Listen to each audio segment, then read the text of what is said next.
My name is Matt. I am 38 years old, and my ex-wife Liz is around 40. I met Liz back in 2013 on a sports-related online forum when I was 28 and she was 30. The forum focused on sports topics. Liz struck me as fantastic, intelligent, well-mannered, and practical. We actively communicated for about 6 months, then spent a year visiting each other every weekend until we discussed living together. I am from New Jersey, and she is from a provincial town. The condition for her to move in with me was only one: an official marriage. It was all by mutual consent. I also wanted a family and was thinking about marriage at that time, so I agreed. The first rule I learned in marriage is never marry a woman older than you unless the man is energetically twice as strong. Otherwise, she will constantly try to bend you to her will, arguing that she is older, more experienced, smarter. In my case, that's exactly how it was. I didn't bend, but an enormous amount of energy was wasted resisting her pressure. The second rule is not to pull a woman away from a mother who won't let her go. It's terrible because then you have to live and fight with two.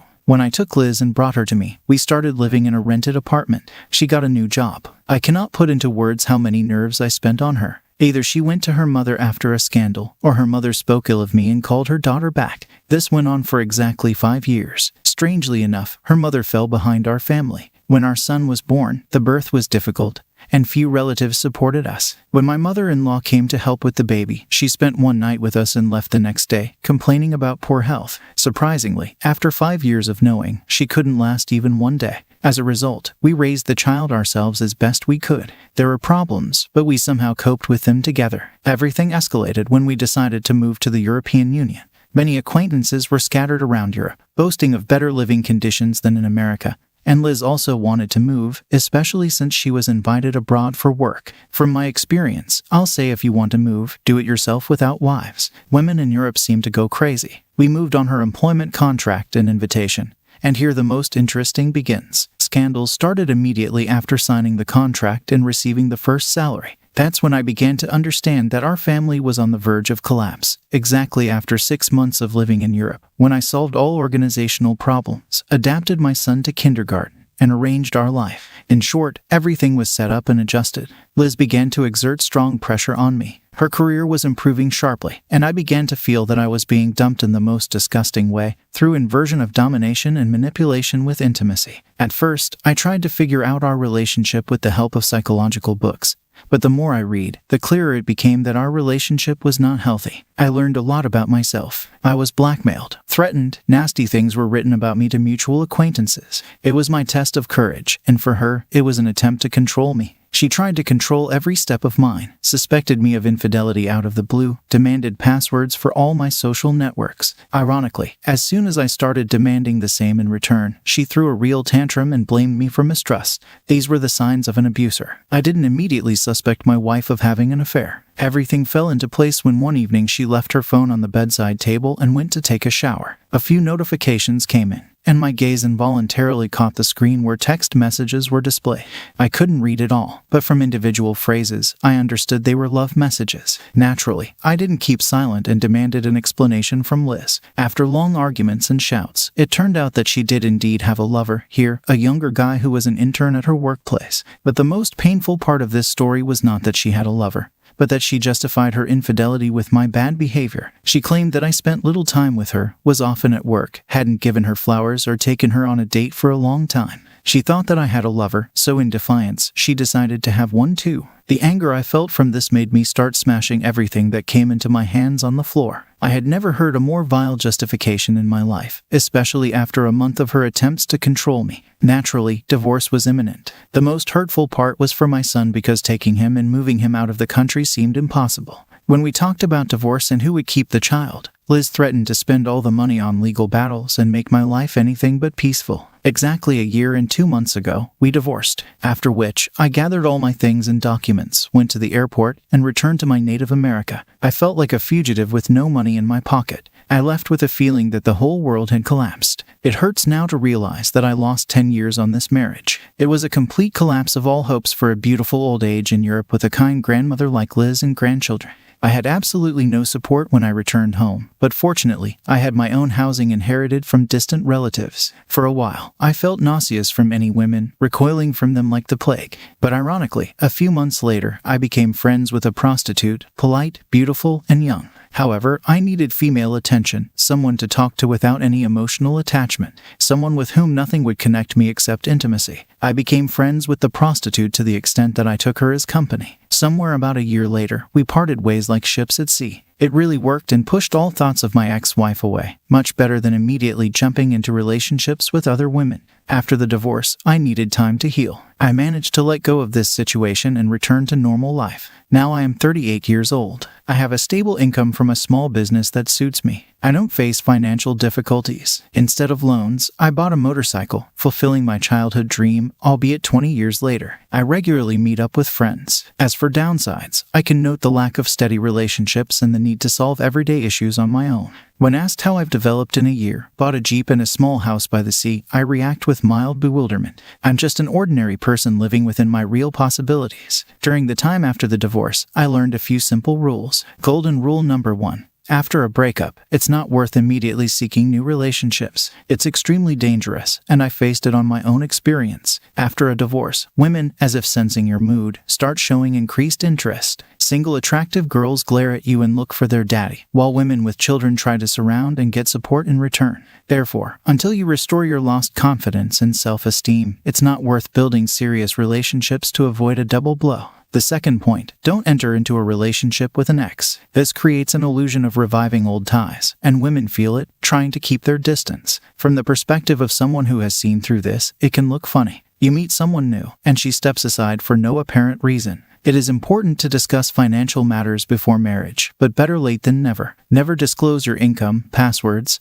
and the like. Women pay close attention to every move you make, and in case of divorce, your property becomes vulnerable. Their goal is simple: if you have no money, you have nowhere to go. I was just lucky in this case. Finally, the inversion of dominance happens to everyone. The trigger usually is the arrival of children. Over time, you stop being a beloved husband and turn into a source of income and a solution to all her problems. Therefore, it is important to maintain your independence and avoid falling into this trap. Now I live alone, and over time, it has even stopped being oppressive. I just lead my life: breakfast in the morning, work during the day, dinner, reading, and sleep in the evening. On weekends, complete detachment with friends. The main thing is to have some occupation, a hobby, whatever it may be. The only thing that hurts is that communication with my son has almost ceased after the divorce. Alas, this was to be expected. I miss my son, but there are no options. The ex does not allow him to communicate with me, and the child is too young to arrange meetings on his own. I think about a family in the future, but if it happens, it will only be within the framework of mutually beneficial cohabitation without registrations, joint real estate, businesses, and so on. Better this way than enduring eternal torment in a loveless family. But the most important thing is to forget about the negativity and create a habitable island for yourself. Living in a family without love is unbearable. It's better to be alone than endure that.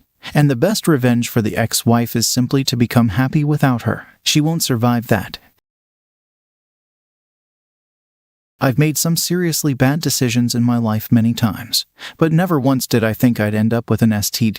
It all started when I got a new job and met Jenny. She seemed attractive back then. We would exchange silly jokes and flirt with each other at work. As time went on, things got more touchy-feely between us. It became clear that we needed to explore our connection outside of work, so I took a chance and invited her to my house. That's how we started dating. The first thing I liked about her was that she had an insane fixation and loved me on our lunch break. Before work, after work, on the weekends, and pretty much every time she saw me. I had just started dating her when she dropped the bombshell that she had a trip to Vegas planned with her girlfriends. She claimed they had been planning it even before we started dating. At that point, I thought we were exclusive because she was the one who talked about wanting something serious. Despite my reservations, I trusted her, thinking we were still in the honeymoon phase of our relationship. The following night after she left for Vegas, I was peacefully sleeping. My phone rang, and I groggily picked it up, only to realize it was her calling. Confused, I listened to the voicemail she left by mistake. It was around 2 a.m., and I heard sounds that made my stomach churn. She was with another guy. It turned out that I was the other guy in her life, and the person she was really dating was the one she was with that night in Vegas. I felt a mix of shock, hurt, and betrayal as I learned the truth about our relationship. When I realized what was going on, I felt a bit down, but it didn't hit me too hard since I had just started dating her. I didn't care much anymore. I couldn't take her seriously after that and ended up using her for physical intimacy. I even dated other people, just like she was doing to me. I wasn't ready to emotionally commit to the relationship because I knew she cheated and had a lot of issues. I didn't confront her about the voicemail. Instead, I saved it, planning to use it against her later on. After a couple of months, she called me in a hole. She was upset because I never stopped dating other people, though I never hid it from her. She claimed to be a sweet girl who was only dating me, which was ironic considering what I knew from that revealing voicemail. The situation had become a tangled mess of emotions and misunderstandings. It was pretty amusing to see her face when I played the voicemail. She looked terrified, stammering something like, "Well, you're dating other people too." I responded, "Yeah, but I'm honest with you, whereas you're constantly lying to me and telling me I'm the only guy you're dating to try and make me feel guilty." Big difference. She seemed pretty pathetic as things unfolded. She became super attached, but I never took our relationship beyond hooking up. Her shadiness at the beginning made me hesitant to get more involved. I mean, who would want to deal with that? She kept pushing for commitment, but she was always dating other guys on the side. She'd cry, asking me why I didn't want a serious relationship with her, and I'd always bring up the constant stream of guys she dated behind my back. It was a cycle of drama and dishonesty that I didn't want any part of. She was a savage in bed, so I kept hooking up with her for the fun of it while I focused on getting my life in order. I wasn't planning on getting into a serious relationship with her, but it's tough to say no to that kind of connection, right? The catch was, if a girl is honest about not wanting a long-term relationship and a guy goes along with it, that's on him, not her. However, it wasn't the case here because she was also pushing for something long-term despite going on dates with other guys. I didn't know the extent of her relationships or how many guys she was involved with. Honestly, it was just a comfortable situation. She was pretty cool to hang out with, and as I mentioned in another post, she had a crazy fixation and loved to give head all the time, so she'd offer to make me a nice dinner like 4 nights per week. I was in the process of getting my life together, so I wasn't in a hurry to find someone else. I just went with the flow. One of the worst moments with her was when she got ridiculously drunk, yelling, "Why don't you love me? I love you so much." She attacked me with an empty wine bottle, chased me down the street still screaming, "Why don't you love me?" Finally, she ended up sobbing in the middle of the street, repeating, "I love you so much," as I drove away. It was beyond intense. The final straw came when I discovered I had a treatable STD. I had difficulty urinating, and I knew she was the only one I had been having unprotected sex with. When I confronted her, she denied it. I took her to the hospital to get tested. And after finding out she had it too, she started accusing me of being the one who gave it to her. That was it, we broke up, but she kept reaching out to me, making it hard to move on. Eventually, one of the guys she was seeing on the side turned into a serious relationship. I had no clue about it, and he found out she was cheating on him with me, even though I had already cut ties with her. They still ended up getting married, despite that she kept reaching out to me and tried to hook up behind her husband's back. We were still in touch through texts, but she claimed they weren't in a relationship, so she would occasionally try to reach out. It was pretty pathetic. Then, unexpectedly, I met the guy. He seemed like an amazing dude. I apologized to him and even played the voicemail she left on my phone, which surprised him because it was his voice. I also told him about the STD, which she had blamed on me, but coincidentally, he had it too and got treated. When she told him, she had lied to him, saying I gave it to her, and that was the reason why she broke up with me. The truth was, I broke up with her, and she was the one still reaching out to me. The whole situation was a web of lies and deceit. After our discussion, we hashed things out. And surprisingly, he forgave me. We had a few drinks together, and during our conversation, I told him about her attempts to cheat, even though they had just bought a house together. The guy was well off, looked like Tim Tebow, and seemed really cool. She definitely didn't deserve him. I showed him proof of her trying to cheat on him with texts like, "Husband is out of town this weekend, and I'm going to be bored at home alone." I thought that implied something, but I could be wrong. Despite them recently buying a house, I unloaded all this information on him, thinking it would be enough to end their relationship.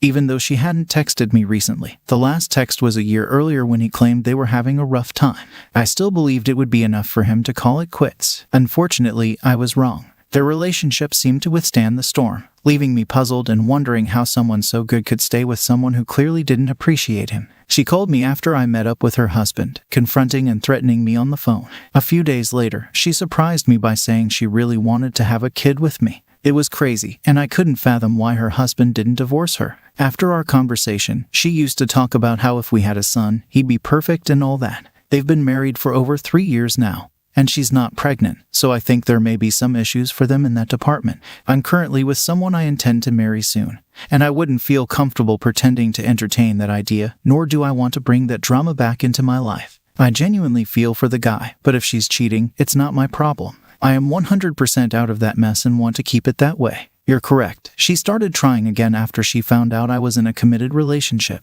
It's a situation I'm determined to leave behind and move forward with my own life. I've been 100% ignoring all the texts she sends me. And thankfully, she hasn't tried in a few months. I simply can't deal with how crazy she is. For instance, when we were still involved, she created a fake Facebook account. Then she went through my friend list and messaged every attractive lady friend, claiming to be my ex-girlfriend. She told them I physically and emotionally abused her and that she was just trying to warn others about how terrible I am. Of course, when my friends, who know I'm not like that at all, started sending me screenshots, she even used someone else's pictures. She denied it. I'm completely out of that mess and want no part of it again. I feel sorry for the guy, but I'm not willing to take a bullet for him. It's a tough situation. He seems like a great guy, but the signs are there, and he's choosing to ignore them. It's out of my hands, but I genuinely hope the best for him. What's even worse is that she's gained a lot of weight. Now she looks like a chubby 10-year-old Mexican boy, while he's a soccer coach for a university and still looks the part. I really don't understand how she managed to reel him in.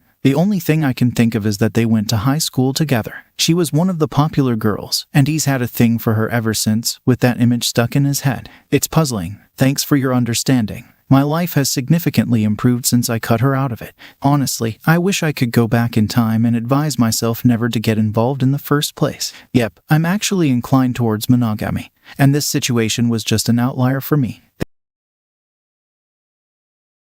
Hello, welcome to Relation Tales. Today we're going to have some more stories from Reddit. But before we start, it would be so much appreciated if you would subscribe to my channel, like the video if you enjoy it, and maybe leave a comment down below. These simple clicks would mean a lot to the future of this channel and really reward the effort that I put in every day. And now, without further ado, let's go. Here is my story. My wife and I have been together for 6 years now. Everything is going well in our everyday life. We have a 2-year-old daughter. My wife is a very attractive woman with a beautiful figure, long legs, a petite, well-groomed chest, and soft skin. I loved her deeply. But now, let's get to the heart of the matter. My wife worked for a decaying company. Why do I say that? Let me explain. This company couldn't be called good because the relationships between employees were clearly irresponsible and unprofessional. How do I know this? I'll tell you. I didn't want my wife to go to the corporate event. I just felt that something would go wrong. She started preparing for this event 2 weeks ago, shopping for a dress, shoes, and even perfume. She chose the fragrance herself. I didn't like the smell, but my wife said that I wouldn't have to smell it anyway. She said the scent was only needed until the evening, and upon return, she would wash it off in the shower. The dress she chose had a very revealing neckline.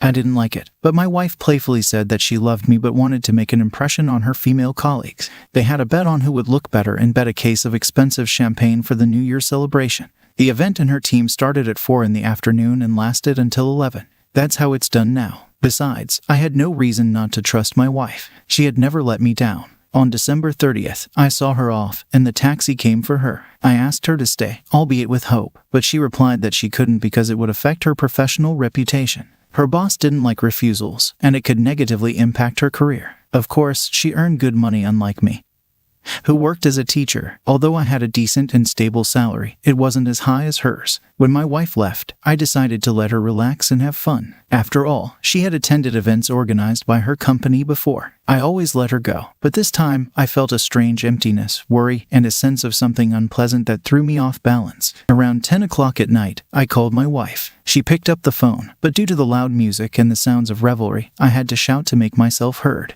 I asked her when she was planning to come home. She replied that they had decided to continue the celebration, and she would be back 2 hours later. Amidst all the noise, I heard someone persistently calling my wife to dance. The appointed time passed, and my wife still hadn't come home. When I tried to call her, her phone was turned off. She only returned in the evening of the next day, 4 hours before New Year's Eve, and she seemed slightly tipsy. She passionately kissed me on the lips. Throughout the time she was gone, a sense of foreboding never left me. I couldn't sleep, waiting for her, and every 15 minutes, I called her friends, acquaintances, and relatives. I only had one colleague's number, her friend from work, but even that turned out to be unreachable. I decided that if she didn't come back by New Year's, I would go to the police. Just in case, I took our child to my mother's. When she entered, I immediately asked her why her phone was turned off. My wife widened her eyes in feigned surprise, saying she didn't know why it was off and why I hadn't called her. She said that perhaps the phone accidentally turned off by itself. After she quickly took a shower, she immediately rushed to the kitchen to help me finish the cooking.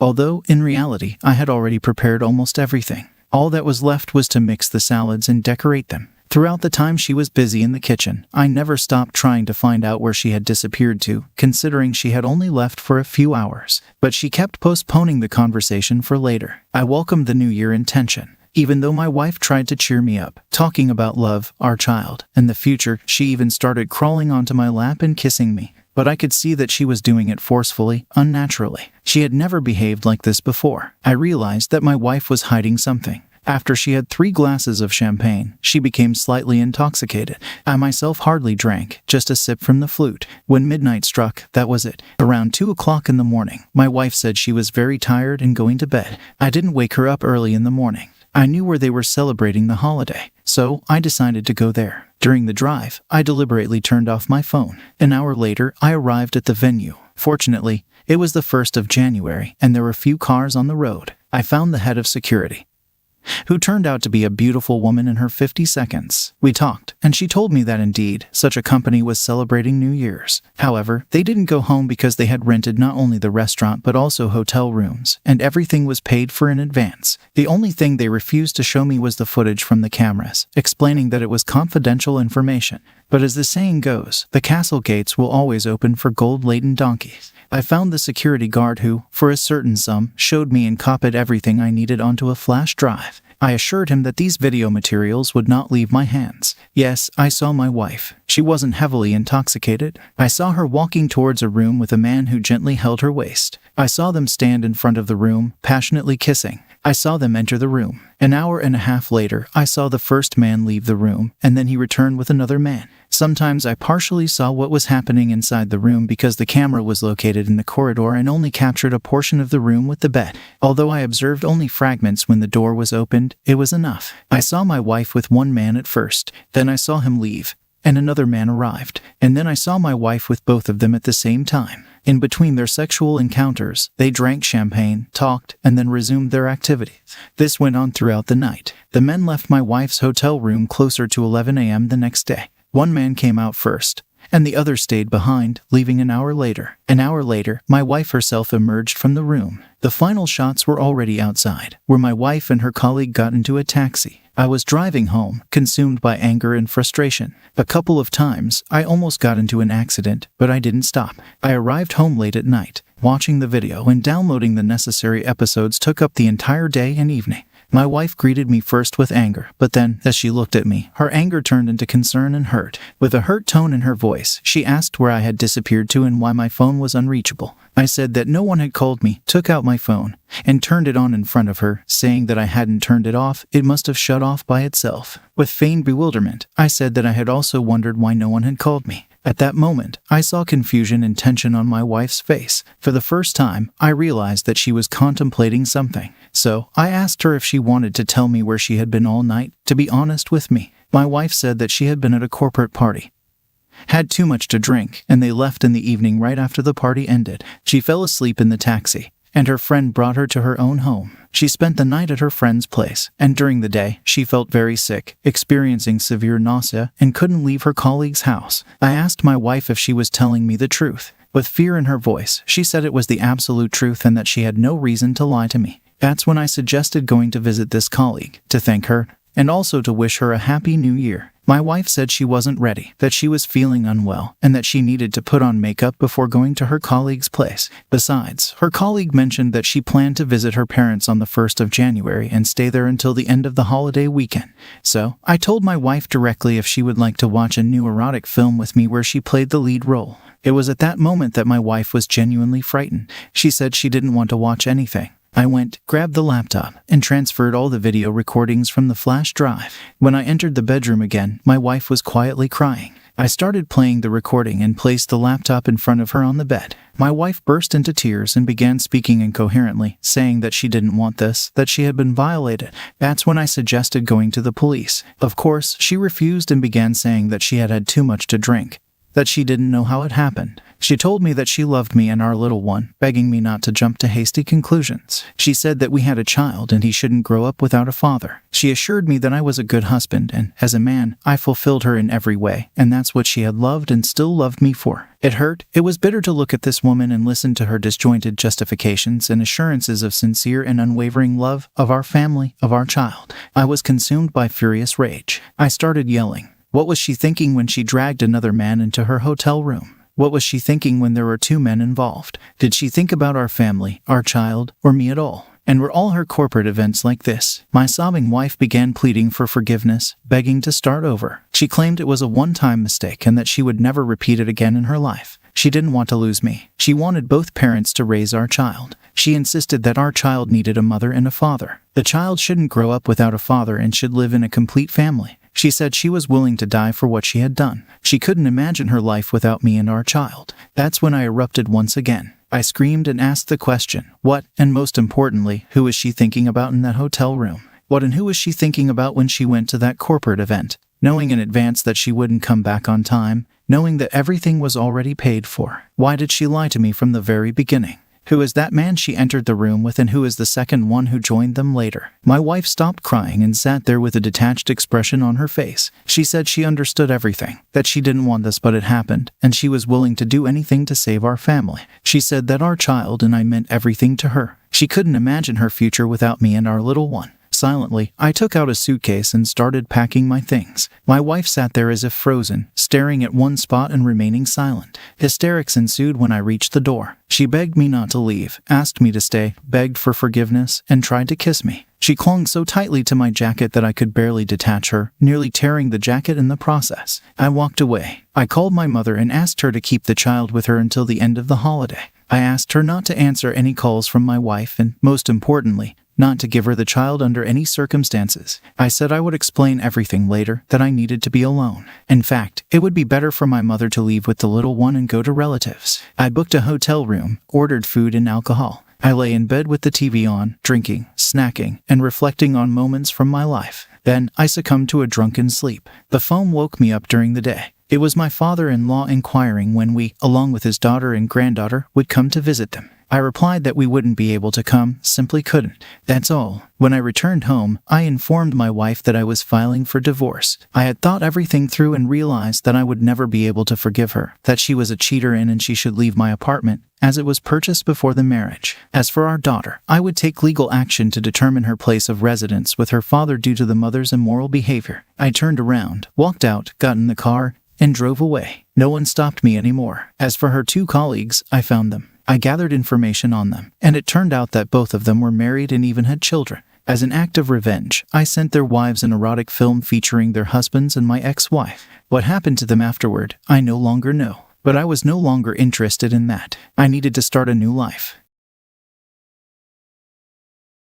My love story begins 2 years ago when I married my high school sweetheart, Sarah. She was a great cook, kept the house tidy, and could make me laugh even after a long day at work. At first, this was more than enough for me in marriage. My expectations weren't high. I wanted someone to greet me after work, feed me, and entertain me. In reality, we lived like most ordinary married couples, sometimes arguing, sometimes making up, sometimes caring for each other, sometimes annoying one another. Nothing extraordinary, to be honest. Despite the quiet and decent family life, the monotony of marriage quickly grew tiresome for me. Everything could have been better if my wife went out more often. I wanted to spend more time outdoors, in nature, and traveling. I was young, and my soul yearned for adventure. But for some reason, my wife didn't like spending her free time outside the home, which irritated me greatly. I no longer felt the love and passion that was there at the beginning of our relationship. So, I tried with all my might to add some variety to our marriage. Sarah was a wonderful housewife, I won't argue. But I craved more attention from her. I longed for her participation in the escapades that warmed me from within and allowed me to enjoy life. She began refusing more and more to watch a movie together or be intimate, justifying it with headaches or fatigue. At some point, I felt like we were just living under the same roof like roommates. After hundreds of attempts to somehow fix the situation, I decided to leave everything as it was and simply spend less time at home, dedicating it to myself. I started working late, going fishing, joined a gym, and tried to keep myself as busy as possible to improve my physical shape. I thought this would allow my wife to rest, naively believing that her whole problem was fatigue. I thought a short break would rekindle the fire in our relationship. However, it soon became clear that the problem wasn't with me or our marriage, but with her. It was revealed in the most cliché way. As my wife was cooking dinner at the stove and I was cleaning the living room, a notification came in on her phone. I never tried to control my wife's messages because I trusted her, but my gaze involuntarily glanced at the screen. There was a message that said, "Is your husband not home yet? I hope you're wearing that sexy black lingerie with lace right now because I want to come over." My body froze. My hand reached for the phone on its own, unlocked it, and opened the messages. I didn't know who this man was, but from the explicit photos and erotic messages, I understood everything. My wife wasn't tired from work or headaches at all. She was spending her energy on her lover, leaving nothing for her lawful husband. I sent him a reply, "Come on over." I turned off the sound and hid the phone so my wife wouldn't find out until the right moment. You should have seen her face when the doorbell rang and Sarah saw her lover standing on the doorstep. But I dare say, the face of the unfamiliar man looked better in that moment, with a broken nose and real fear for his life when I pointed a gun at him. In our state, it was legal to keep firearms at home, and no, I didn't want to harm him, just scare him and emphasize the seriousness of my intentions if he ever tried to cross the threshold of this house again. The man turned out to be a coward, but not a fool, so he quickly got the hint and fled that same day. Sarah was furious and declared she was leaving me, a psycho and a complete lunatic. To be honest, there was relief in my soul. We had spent so much time together, invested so much effort into this relationship, but my feelings instantly cooled after that message, as if they were never there in the first place. When my wife packed her things and slammed the front door, I became free and could finally do whatever I wanted. Friends told me that she had moved in with that man and seemed happy. A whole year had passed since those events. During that time, I got divorced, improved my physique, and got a promotion at work. But my life changed in an instant when my grandmother left me an inheritance of $1 million along with her country house. This happened on an ordinary day as I sat at my desk, occupied with work on the computer. A phone call interrupted my thoughts. When I picked up, I heard my mom's voice say a phrase that turned my world upside down. My grandmother had passed away but left a will that gave a large part of her estate to me. A bitter lump rose in my throat at this sad news. Childhood memories flashed before my eyes of that country house where we had fun together, baked pancakes, and enjoyed life, simple without the noise of the city or even a TV. I realized I had lost someone very dear to me. I was terrified and hurt that I hadn't gotten to tell her how much I loved her. I don't even remember the last time I called her, which made the pain even worse. I became depressed. I even drunkenly called my ex-wife when I tried to drown the grief of loss with alcohol. I just wanted to vent to someone who could support me, but she didn't care. She even laughed when she found out about it. You know, I didn't expect that kind of reaction at all. They didn't get along well with my grandmother, but it was disgusting to hear her be so rude and insensitive about someone who had passed away. Of course, Sarah didn't know about the inheritance. She didn't need to. But after that call, it was like a veil lifted from my eyes. My thoughts instantly shifted from the void left by the heavy loss to new horizons of possibilities. After talking with my grandmother's lawyer, I realized this day was a turning point for me. I felt something was missing from my life. Money and wealth could fill the emptiness, but not my soul. I started thinking about what changes I could make in my life. Investments and travels. The world would become my playground and a place for self-discovery. My dreams of adventure that once seemed out of reach were now closer to reality. I decided to start small. I traveled around America and Europe for a while, getting to know new places, cultures, and meeting lots of new people. My grandmother's legacy gave me a chance to start with a clean slate and re-examine my priorities. The house my grandmother left me, I sold for a good sum and gave some of the money to my mom to be fair. After a period of travels, I used the remaining funds to open my own small and cozy cafe in our town. Luckily, I had worked as a chef several years before, so getting back to my passion and growing it was a joy. Plus, my current marketing job helped me develop the little business, becoming a personal achievement that finally cured my depression and taught me to love life anew. Time went on. My cafe grew more and more popular. More people came and left great reviews on social media, attracting others. My team gradually expanded, allowing me to devote more time to myself and other hobbies. On one beautiful day, my ex-wife appeared at the doorstep of my humble establishment. At the sight of me, tears streamed down her cheeks. Her eyes turned red, and her voice trembled. Sarah said how much she loved me, how wrong she had been, and what a huge mistake she had made when she left me. Turns out the relationship with her lover wasn't a happy one. He entertained not only her but many other girls too. Upon finding out, she packed her things and left him herself. But she had nowhere to go. I listened attentively and simply wished her all the best. not commenting on her pitiful whines. I had no desire to deal with this woman whatsoever. As soon as I refused her distressed face instantly morphed into a grimace of fierce hatred that would frighten anyone. Attracting the attention of customers, she began yelling that she was entitled to half of the property I inherited from my grandmother and that I had to provide for her. If I refused, she threatened to trash my whole cafe right then and there and do everything to ruin its reputation to prove her point. Sarah grabbed a glass mug from the nearest table where a young mom sat with her little girl and smashed it on the floor. I watched all this, wondering if she was pretending or genuinely mistaking fiction for reality. Of course, as an ex-wife, legally she had no percentage of the inheritance whatsoever. But the woman only raged harder at these reasonable arguments and tried to break something. One of the staff called the police, and soon, they took her away for disorderly conduct in a public place. Sarah got a hefty fine and never showed up at my establishment again. Just in case, though, we installed the panic button under the bar for the staff to quickly call the police if need be. I changed a lot over those 2 years. Even though I said it was a relief when she left, it was a huge blow to my male pride. I studied a lot of literature and came to this conclusion. Of course, whether to forgive or not forgive a woman's infidelity is a personal choice for every man.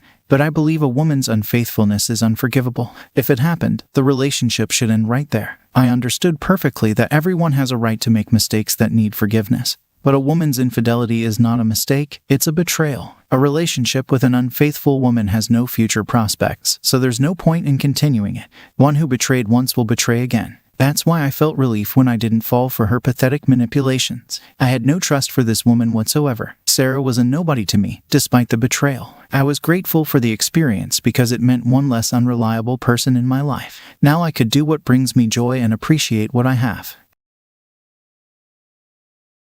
Hi, I'm Jim, and I want to share my story. Sometimes when you're content, you might overlook what's really happening around you, but then unexpectedly, you discover that your wife is having an affair and your world turns dark. JT and I are both members of a beer club in Atlanta. He recently revealed that his wife of 25 years had been cheating on him for over 24 years during one of our club meetings. One piece of advice he gave, which I ignored, was to take off your rose-colored glasses and examine your marriage. My wife Karen and I have been married for almost 28 years and have 3 children. Life was good. My wife Karen is the only child of Ben and Alice Thompson and comes from a wealthy and well-known family. Although she's 49, she could easily pass for 35. I'm not entirely sure if I'd describe my upbringing as middle class, but I was raised in a loving family in a small town near Atlanta. I'm the younger of 2 boys, and we grew up next door to my grandparents. My father worked at my grandfather's hardware store, and my brother Ken and I helped out after school and on weekends. Ken went on to attend Georgia Tech and is now an electrical engineer in South Carolina. Following in my brother's footsteps, I also attended Georgia Tech as a computer science major. Every small town has its wealthy kid,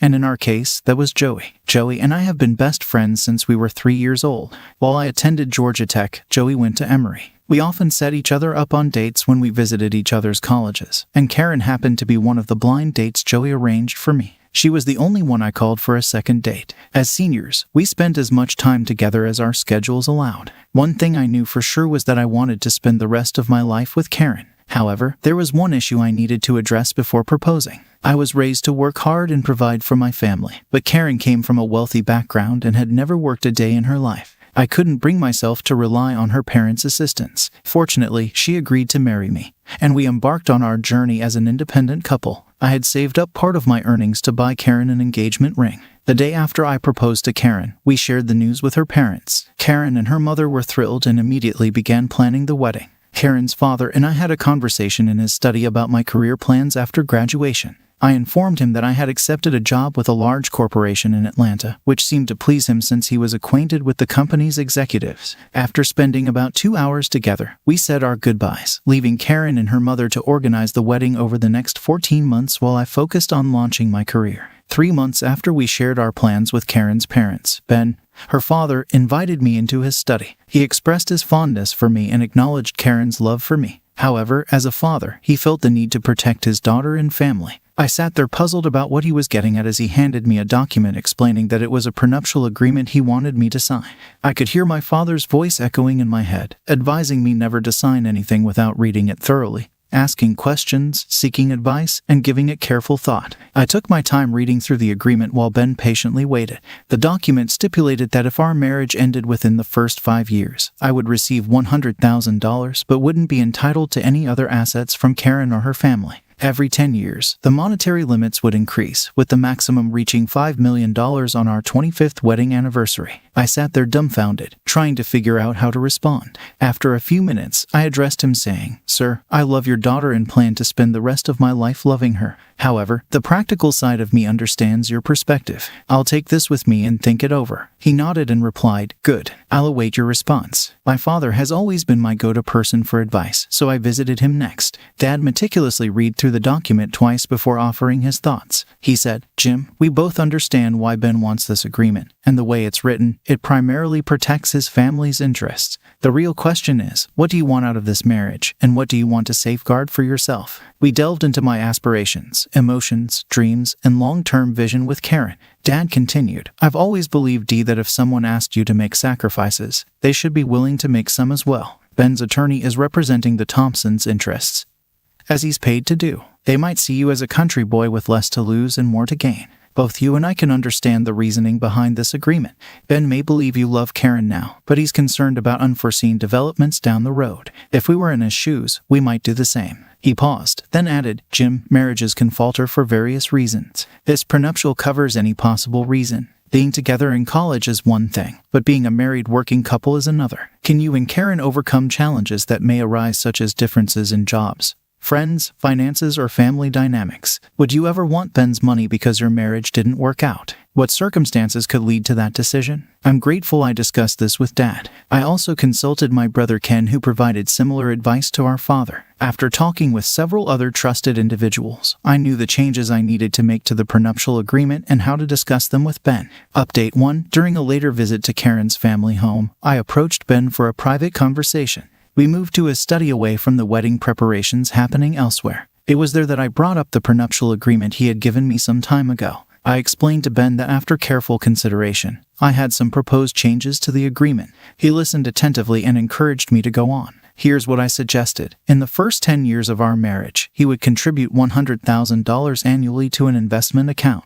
We would jointly make investment decisions and review them quarterly. I believe this would strengthen our bond. If our marriage ever ended in divorce, he would retain the money. Any assets acquired by Karen and me during our marriage would be split evenly, except for gifts or inheritances from our parents. In the event that our marriage ended due to my betrayal, Ben would keep the funds while Karen would inherit all marital assets, excluding gifts from our families. Conversely, if Karen were to be unfaithful, the funds would belong to me, and I would claim all marital assets again, excluding any family gifts. When we reached our 43rd wedding anniversary, control of the investment account would transition to both Karen and me. I gave Ben some time to think over these terms. He seemed relaxed and expressed his gratitude for the sentiment behind my proposals. He particularly liked the idea of the joint investment, but had questions about the significance of the 43-year mark and the inclusion of infidelity clauses. I explained that at 43 years, Karen and I would both be 65, an age often associated with retirement. Regarding the infidelity clauses, I clarified that while irreconcilable differences could lead to a divorce without blame, adultery represented a deep breach of trust, something I believed a marriage could rarely recover from. Ben understood my perspective and promised to draft a revised version of the agreement.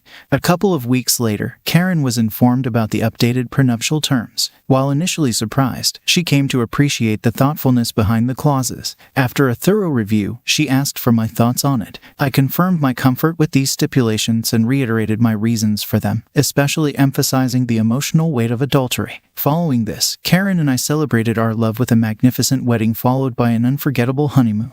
Update 2. We've been married for nearly 28 years and have 3 children. Our oldest, Dan, is 26 and named after my father. He's working for one of Ben's companies, where Ben is grooming him to take over the family businesses. He's also been accepted into an MBA program starting this fall. Benny, 25, has a passion for the outdoors and joined my dad after graduating from college. As you can see, Benny is named after Karen's father. My dad is delighted to have a family member taking over the farm and hardware store. My brother and I left the farm as soon as we could. Amy, our youngest, turned 18 3 months ago and has me wrapped around her little finger. She's our most talented athlete and has received a full scholarship to play soccer at UNCC next year. After our boys left for college, I converted the basement game room into a brewpub. Karen and I enjoy hosting gatherings, and the pub has become a hit with our family and friends. For the past few months, I had felt that someone might be pilfering my beer. I never maintained a strict record, but there was an uneasy feeling in my gut. As I was organizing beers for a beer club gathering, I found myself short of IPA bottles. During the meeting, I confided in Fred Jones about my growing suspicion regarding my 18-year-old daughter possibly taking my beer from the pub.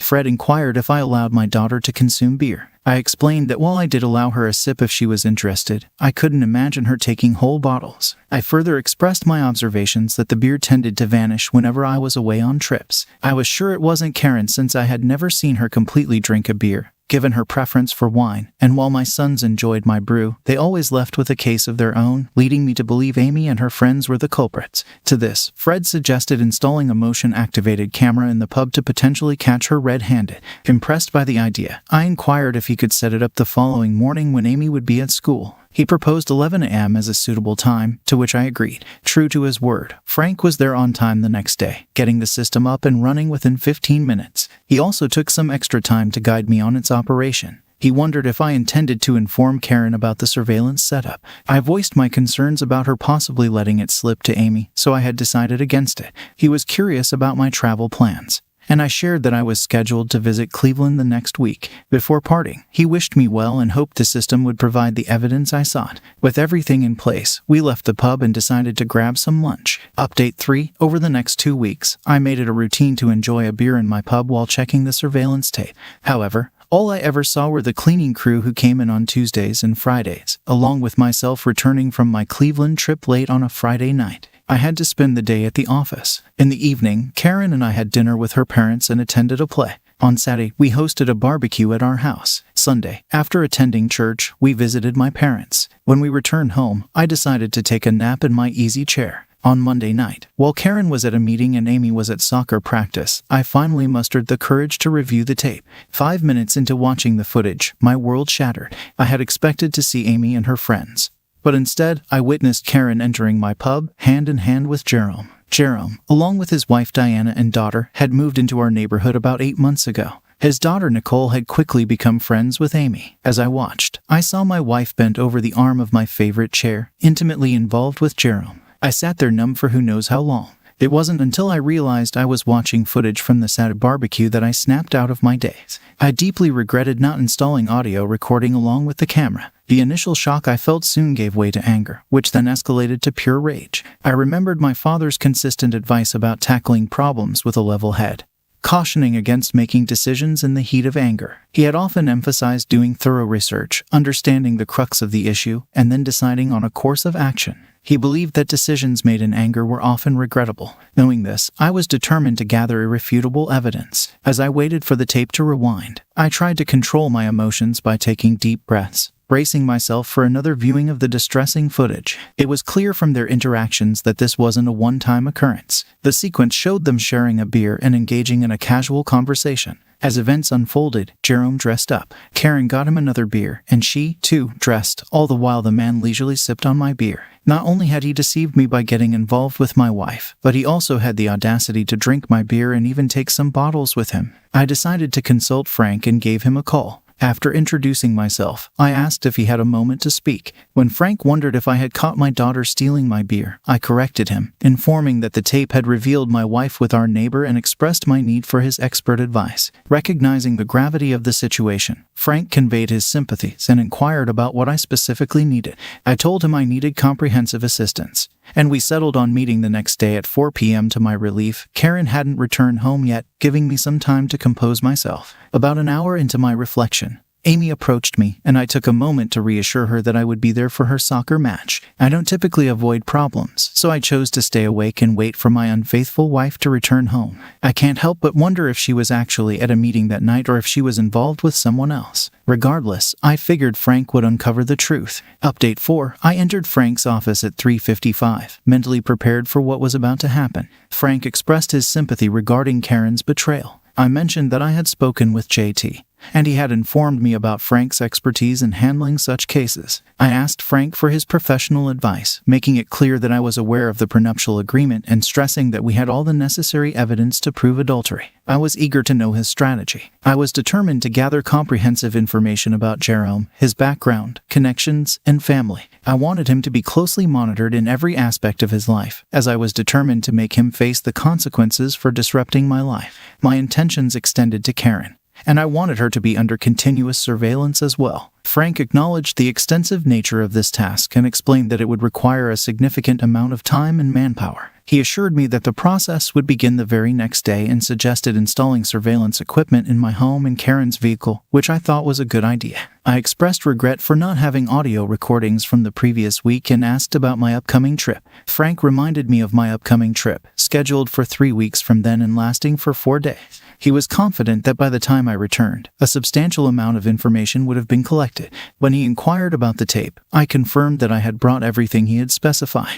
When we discussed the logistics of installing the surveillance system, I mentioned that Karen had her regular bridge game on Thursdays, which could be a possible opportunity for the installation. When he asked about the time required, I was informed that it would take about 2 hours. We agreed to meet at my house the following Thursday at 9:30. As I left Frank's office, I felt a slight sense of relief, knowing that proactive measures were being put in place. However, the 3-week wait that followed seemed endless. When it finally came to an end and I set off, supposedly for Austin, I had a feeling that it was my final goodbye to Karen. Mike Ford had meticulously prepared all the necessary legal documents, which were securely stored in my briefcase, ready for the upcoming confrontation. I changed my destination from Austin to JT's place, fully aware that the following day would mark the end of my marriage. As expected, Frank later gave me the troubling news I had mentally prepared for. He told me that shortly after I left, that man had come to my house, and they had engaged in their secret affair right in our bed. To make matters worse, Frank mentioned that Karen had even invited him for the next night, as Amy would be away at a friend's house. After a lot of thinking, I decided how to handle Karen's infidelity. Although a part of me wanted to confront them in a dramatic fashion, I chose a more measured approach. The next day, I reached out to Karen's father, asking for a private meeting at his office to discuss an important matter. Recognizing the seriousness of my request,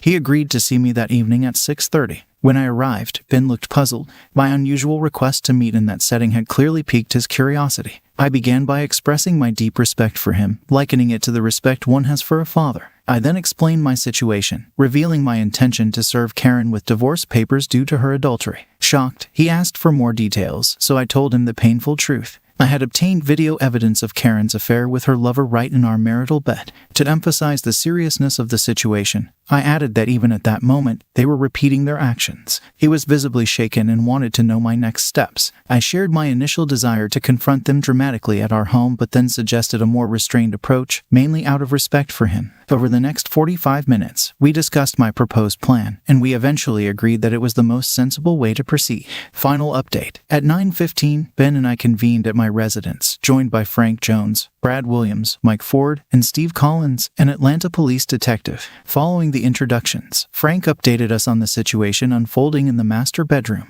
Karen and her lover were indiscreetly involved. As we exchanged words on the porch, Frank was alerted via his earpiece about the ongoing intimacy within. Upon gaining entry into the living room, I turned my attention to Ben, suggesting he might prefer to stay downstairs given the circumstances. It was a delicate situation considering his relationship to Karen. I reiterated that I harbored no ill will towards Karen that could lead to physical harm. As our group proceeded upstairs, Brad, equipped with a video camera, led the way. The intention was to capture undeniable evidence before confronting them. We aligned outside the bedroom, the muffled sounds of intimacy emanating from within giving us pause. It was clear they were sharing more than just a physical connection. Preparing ourselves, we made our entrance. The sight that greeted us was Karen attempting modesty with a sheet and Jerome rather ineffectively using a pillow as a shield. Without wasting any time, I began the introductions. Frank the investigator, Mike my attorney and the impending divorce, Steve the detective, and Brad behind the camera. The atmosphere was heavy as I explained my restraint from reacting violently. I made it abundantly clear that our home had been under surveillance, capturing every deceitful act for the past weeks. Addressing Karen, I laid bare my knowledge of her past with Jerome and her motives for marrying me. The room's tension intensified as I recounted how she had chosen me over Jerome primarily to appease her parents and ensure the continuity of the family line. a purpose now fulfilled with 3 heirs. As Karen attempted to interject, I silenced her, emphasizing the pointlessness of any explanations. The evidence against her was overwhelming. Especially damning was her invitation to Jerome recorded not long after my departure. Turning my focus to Jerome, I noted his impressive skill at deceit. I relayed how he had been closely watched for the last few weeks, alluding to a comprehensive report about his background and activities. To further the humiliation, I instructed Frank to display the findings on a DVD for the pair, especially wanting Karen to see Jerome's true colors. The video revealed Jerome's blatant betrayal of Karen, showing him intimately involved with 2 other women. The climax of the video was a recent dining scene where Jerome openly discussed his affairs with his friends. In the video, he boasted about continuing his affairs with married women, specifically mentioning Karen. He reminisced about Karen visiting him on her wedding day and her promise to remain faithful to her husband. After one final encounter, he scornfully remembered how she had recently confessed a desire to marry him, expressing doubts about ever considering marrying her. The impact of these revelations was immediate. Jerome became furious, accusing me, while Karen, overwhelmed with emotion, curled into herself, tears streaming down her face. Sensing the tension, Frank and Steve positioned themselves closer to Jerome, trying to calm the situation. They assured him they meant no harm unless provoked and hinted at Jerome's wife and her brothers being displeased upon discovering his infidelity. They suggested he get dressed quickly. I then informed Jerome that his past actions were now known to everyone, as the evidence had been given to his wife and the husbands of the other 2 women. Furious, Jerome threatened me, unaware that he had just incriminated himself in front of a lawyer and a police officer. Mike promptly handed Jerome a set of documents, divorce papers from his wife. I conveyed his wife's strong desire for Jerome to never enter their home again. In a surprising twist, I told Jerome about his brothers-in-law who were already waiting downstairs to escort him out, clearly not in a pleasant mood. To make matters worse, I revealed that they had played a significant role in gathering evidence of his numerous affairs. As Steve led Jerome away, I turned my attention to Karen. I challenged her to consider the magnitude of her betrayal. How would it feel knowing she was just another conquest for Jerome? What was it like to come to terms with the fact that she had destroyed our family for someone like Jerome? Drawing from our history, I reminded her of a pact we had made 3 decades ago. Infidelity would be the ultimate breach of our bond. She hadn't just ended our marriage, she had cast a dark shadow over every cherished memory and future family event in the eyes of our children, our parents, and our friends. Her actions made her a deceiver. Seeing her now filled me with visceral disgust, and it pained me to think that I had devoted 30 years to someone so undeserving. She appeared pitiful, lying on the bed with tears streaming down her face, hiding beneath the covers. I informed her that I no longer considered her worth my time and urged her to get dressed quickly. Her father was waiting downstairs, and he wasn't thrilled about discussing her actions with Alice. I emphasized that I had nothing more to say to her and urged her to hurry. When she expressed reluctance to let her father see her in her current revealing outfit, I reminded her that she had the choice to change quickly or be taken downstairs as she was. She asked for a different outfit, but I stood firm. Her complaints about privacy were met with a reminder that those present had already seen much more compromising footage of her. The urgency was clear. The outfit she had previously worn was, to put it mildly, provocative. A sheer blouse, an extremely short leather skirt, and high heels. When I escorted her downstairs in that attire, the shock on Ben's face was evident. He couldn't believe his eyes and expressed concerns about taking her home looking like that. Worried about both Alice's and his own reactions, I was torn. I wanted her to feel the embarrassment of her clothing choice, but I also respected Ben and Alice. As the weight of the decision hung in the air, only the steady ticking of the grandfather clock broke the silence. Understanding Ben's discomfort, I offered a compromise. Steve could drive them home in Ben's vehicle, and I would follow behind. Then, as a final sign of respect for Karen's parents, I allowed her a brief opportunity to change her clothes. She wasted no time going upstairs and returned shortly after wearing an outfit that was far more modest, resembling that of a typical mother. Before she departed, I approached her and removed her engagement and wedding rings, stating that she didn't deserve them. When she tried to take her purse, I stopped her, insisting she would leave with only the clothes she was wearing. Then, appreciating my earlier gesture, extended his hand in gratitude, assuring me he would take it from here. Telling the children about their mother's affair was the hardest thing I've ever had to do. Seeing the pain in their eyes, answering their questions, and witnessing them cope with their mother's infidelity was heartbreaking. When Karen cheated on me, she also cheated our children out of a family. My parents' reaction mirrored that of my children. In the final update, Amy turned down her soccer scholarship from North Carolina to join the Emory soccer team so she could be closer to her daddy. Our compromise was that she could attend Emory, but she had to live on campus with her teammates. She helped me remodel the master bedroom and purchase new furniture for my pub. When she's not home, I sleep in the guest room. Dan and Benny visit and check on me more frequently than before. One of the things I enjoy the most is that they take turns accompanying me to my beer club meetings. Benny has taken on the challenge of growing some hops for the beer club. We're organizing a competition to determine who can brew the best beer using Benny's hops. I'm aware that Amy keeps an eye on me and ensures her brothers stay in touch with me. Following advice from our attorneys, Karen and I opted for a no-fault divorce. Ben agreed that I had sufficient evidence of Karen's adultery and didn't need to file for divorce on grounds of adultery to gain control of the investment fund per the prenuptial agreement. This way, Ben, Alice, and Karen avoided the embarrassment of a public trial. I did permit Ben and Alice to go through Karen's belongings and take her personal belongings. A couple of months after the incident, Karen's father, Ben, got in touch with me, wanting to have a face-to-face conversation at his office. This was a bit surprising, since Ben and I usually just had phone chats. For nearly 25 years, he had been trying to get me involved in their family business. I had consistently declined his offers, always emphasizing my desire to make my own way rather than relying on his success. However, during this meeting, Ben brought up the idea of me joining the family business again. I quickly let him know I wasn't interested, reminding him of my long-standing stance on the matter. Ben understood my previous refusals, but stressed that the current situation was different. He mentioned his age, the fact that his son, Dan, wasn't ready to take over for at least another 10 years, and his belief that I would naturally step in if he couldn't. He also talked about how Karen's actions had deeply affected his wife, Alice, who felt humiliated and had withdrawn from her social circle. Her therapist recommended a change of environment for her well-being. Given all this, Ben expressed his wish for me to temporarily take over his role and mentor Dan for the future. I expressed my sympathy for Alice's situation and asked him to pass on my feelings to her. I also told him that I couldn't give him a definite answer right away and needed some time to think it over. Ben understood but was eager to speed up the decision-making process for Alice and Karen's sake. He asked for a time frame for my decision, and I agreed to meet again in 3 days. Before we wrapped up the conversation, he playfully mentioned my habit of consulting with my father for major decisions, emphasizing our meeting in 3 days. 3 days later, I let Ben know that I'd be accepting his offer. Dan is excited about his role in overseeing the family business. But as Ben rightly pointed out, he's still a few years away from being ready to take over. Ben and I meet with Dan, Benny, and Amy once a month to discuss family business matters. This arrangement allows Ben to stay updated on what's happening,